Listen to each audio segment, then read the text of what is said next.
Whoa, we're definitely not in Montana anymore. Space crab, man, shoot it, please! Millions of miles away from the farms of Hope County, Lost on Mars puts you in the shoes of everyone's favorite fighter pilot, Nick Rye. This is Nick Rye here. Hola, amigo. It's Herc. What you up to? When Nick gets a call from his old buddy Herc, it's clear that something's not right. Herc! What the hell is going on? Before he realizes what's happening, Nick is beamed up and finds himself waking up on Mars.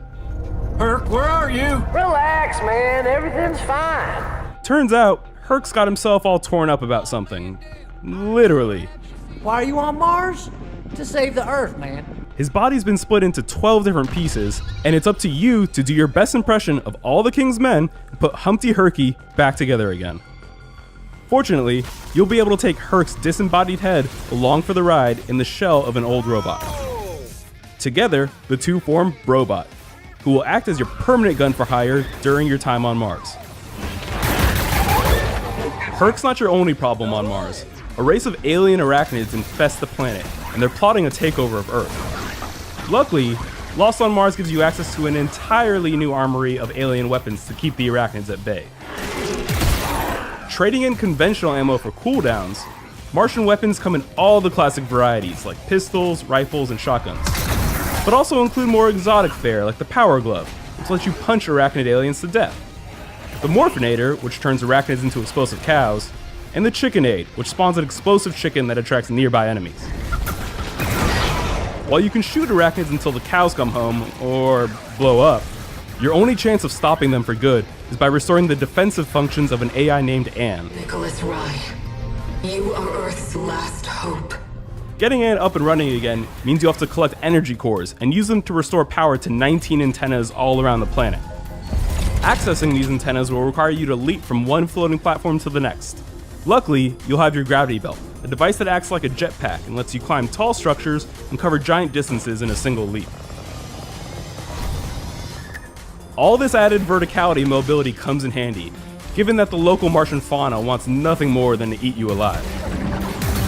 The arachnid enemies on Mars are some of Far Cry's toughest foes.